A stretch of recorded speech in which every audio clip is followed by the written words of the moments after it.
Olá, turminha! Hoje nós vamos retornar nossas aulas falando sobre a unidade 3, relevo. Nós vamos iniciar hoje pelo tema 3, onde nós vamos falar sobre os processos de formação e transformação do relevo. Essa é a nossa aula número 3 dos sextos anos e eu sou a professora Ana Menezes. Bem, nós vamos dar início falando sobre os agentes internos, também conhecidos como os agentes endógenos. Esses agentes eles são responsáveis pela modificação do relevo. E essa modificação é feita de forma interna, a partir de dentro da Terra. Nós conhecemos como tectonismo e vulcanismo. Eles são agentes importantes para a modificação do relevo. De que maneira? Nós temos aqui um movimento do relevo que nós já estudamos anteriormente, conhecido como movimento transformante, onde nós temos o movimento do relevo para um lado e para o outro.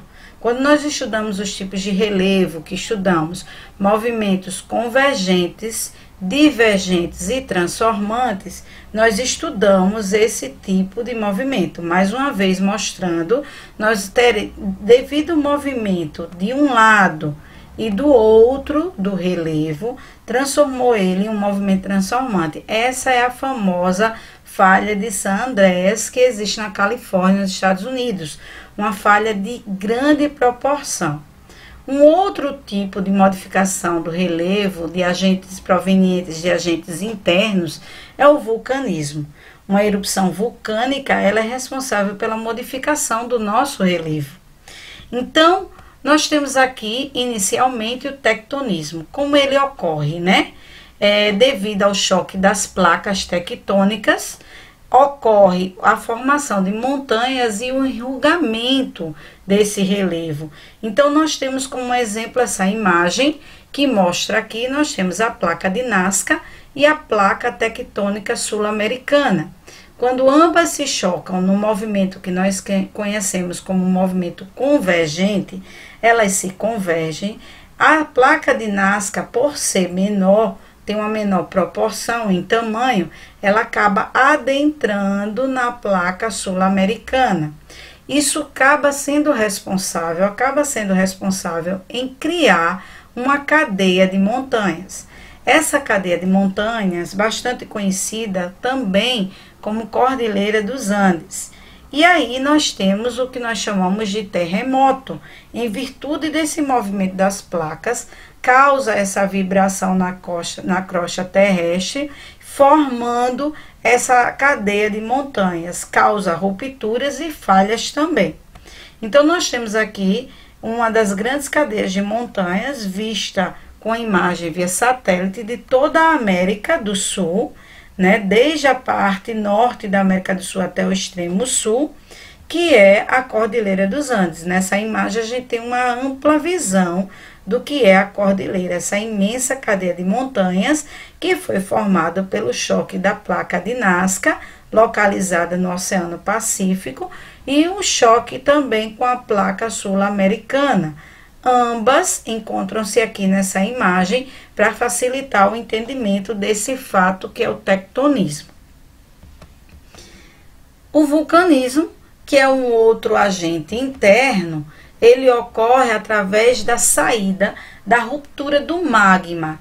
E o magma é que se encontra na parte inferior da crosta terrestre, né, faz parte das camadas da Terra. Ele é um material que acaba extravasando, saindo por uma espécie de fenda, e é onde ocorre o fenômeno do vulcanismo. Então, nós temos aqui uma imagem de uma erupção vulcânica, aonde neste vulcão a gente tem a saída, né, do magma, que ao seguir para a superfície, nós conhecemos e chamamos de lava. Aqui nessa parte mostra o movimento das placas. Um terremoto também pode ocasionar a saída do magma, a ruptura, né, de parte do relevo, aonde o magma procura uma saída. Essa saída nós chamamos de chaminé, aonde ocorre a erupção vulcânica. E percebam que nós temos outras saídas da parte do magma. Ao seguir para a superfície, esse magma passa a se chamar lava. Esse material expelido, né, ele sai ao contato com a superfície, ele vai esfriando, ele vai formando montanhas, planaltos, ilhas, né, ilhas vulcânicas. Então a gente tem aqui a lava já num processo de modificação ao momento que ela vai chegando à superfície e vai passando por um esfriamento. E acaba sendo responsável pela formação de algumas montanhas vulcânicas, né? E serve para que os cientistas possam analisar, estudar o solo. Aqui nós temos o processo de como ocorre uma erupção vulcânica. O ponto 1, o magma ele pressiona a parte da saída do vulcão, né, a chaminé, no fundo do mar. Essa erupção que é responsável em formar as ilhas vulcânicas. Nós temos aqui nesse item 2, a saída desse magma aqui, né, na parte interna do oceano, da crosta oceânica, aonde nós temos um crescimento da saída desse magma nesse ponto. E aqui, por fim, o vulcão ele acaba crescendo, aumentando a sua altura ao ponto de chegar à parte superior, né, da lâmina d'água, e nós podemos verificar, avistar essas ilhas, chamadas assim de ilhas vulcânicas, onde existem várias nos oceanos. É importante ressaltar que na costa brasileira nós temos, né, o arquipélago de Fernando de Noronha, que é uma formação de ilhas vulcânicas, né, um conjunto de ilhas, esses arquipélagos, formados por erupções vulcânicas ocorridas há milhões de anos atrás, assim como também a ilha de Trindade. As zonas sísmicas e os vulcões, onde eles existem? Nós temos aqui um mapa que mostra nessas imagens amarelas, né, ou laranjas assim, nós vemos que sempre nas fendas, nas áreas onde temos muitas as placas tectônicas, né, o encontro de uma placa com outra, a gente tem as zonas sísmicas, onde há a ocorrência de choque entre as placas, e também esses pontos vermelhinhos que vocês observam na tela são os vulcões. Então, a gente tem uma concentração muito grande de vulcões, mas percebam que aqui na costa do Brasil, nós não temos, né, vulcões ativos. E o que considera-se um vulcão ativo? Aquele vulcão que entrou no processo de erupção há menos de 100 anos. Esses vulcões que entraram em erupção há mais de 100 anos são considerados vulcões inativos. Os agentes externos, ou conhecidos como agentes exógenos, eles é um nome dado ao desgaste natural. Desgaste feito pelo relevo, desgaste feito na rocha, né? Então, através da ação do vento, a variação de temperatura, em alguns lugares mais frios, em alguns momentos, outros mais quentes, a ação dos animais, de plantas, né, de vegetais também, tudo isso faz com que o relevo modifique de forma externa e por isso nós chamamos de agentes externos ou agentes exógenos. Um exemplo aqui é uma rocha que se parte, né, se quebra. E aí, por que ela se quebrou? Porque nós temos aqui a ação da temperatura, tempo muito quente, depois muito frio. As partículas dessas rochas se dilatam e fazem com que essas rochas se quebrem, se rachem.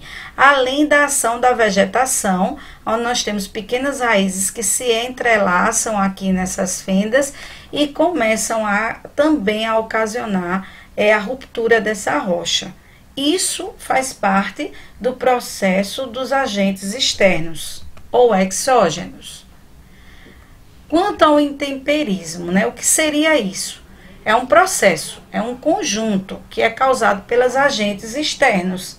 Então, daí acaba ocasionando a decomposição das rochas, como, por exemplo, nós temos em alguns lugares algumas rochas que formam verdadeiras esculturas. Então, isso se dá devido ao processo de intemperismo. Nós temos aqui nessa última imagem, né, o Grand Canyon, que fica nos Estados Unidos. E aqui nessa parte passa o Rio Colorado, um dos principais rios e mais importantes rios norte-americanos. E a passagem desse rio foi responsável por esculpir toda essa beleza natural também. Então, isso faz parte do processo de intemperismo, ou seja, esse desgaste ocasionado pelos agentes externos. O intemperismo físico que nós temos é provocado por variações de temperatura, né? Muitas vezes a temperatura muito fria ou muito quente, e esse processo é chamado termoclastia. Então, nós temos aqui uma imagem de uma modificação do relevo por conta do intemperismo físico. Essa imagem ela se dá por conta do desgaste das rochas, da dilatação devido ao esfriamento do local ou também do calor. Com o passar do tempo, essas rochas acabam sofrendo fraturas ou quebras. E aí nós temos mais uma vez uma imagem. Eu coloquei essas duas imagens. Nós temos uma imagem num lugar de um deserto, um lugar muito frio, normalmente pelo dia, e à noite torna-se um clima muito mais frio. E um outro local, a imagem num lugar muito mais frio, né? Em áreas dos polos. E esse intemperismo, ele é mais comum em áreas de deserto, né? Onde chove pouco e a grande amplitude térmica, como a gente pode observar nessas duas imagens. É muito comum a gente imaginar que um deserto é composto apenas por uma quantidade muito grande de areia, mas nós encontramos desertos com pedras também, que se partem e vão se espalhando ao longo do seu trajeto. O outro tipo de intemperismo é o intemperismo químico. Esse intemperismo é provocado por ações químicas, aonde as rochas começam a entrar num processo de decomposição. No litoral, é muito comum nós encontrarmos o que chamamos de recifes. E esses recifes, eles começam a se calcificar, a se concentrar às margens do litoral. E muitas vezes a ação das ondas, da ação do mar, faz com que haja esse desgaste natural. Essa ação da matéria orgânica, ela começa a exercer um processo, como por exemplo, musgos, líquens, eles começam a se instalar, a se fixar na rocha, e aí as rochas começam, né, a gerar uma matéria orgânica, e aí os ácidos orgânicos, eles começam a atuar nesse tipo de intemperismo. Aqui nós temos uma ação ocasionada por raízes em meio de rochas, que causa também esse tipo de intemperismo químico, bem como os musgos, que são encontrados, de um modo geral, em áreas de rochas próximas ao oceano. O solo.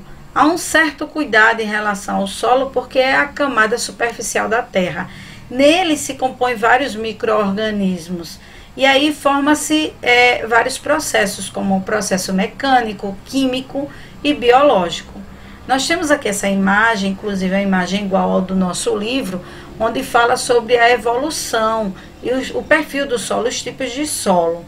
Nós temos rochas recém-expostas, temos áreas de solos mais jovens, né, onde a parte inferior há uma concentração de rochas e na superfície a parte de terra e vegetação. Temos um solo mais raso, aonde encontramos ao longo do tempo as rochas ficando na parte mais inferior e na parte da superfície um volume maior de relevo, e nós encontramos o que nós chamamos de solo maduro, onde nós temos um relevo muito grande composto por vegetação e por um bioma extenso, né? E aí é onde a gente encontra os fatores, né? Os processos mecânicos, químicos e biológicos.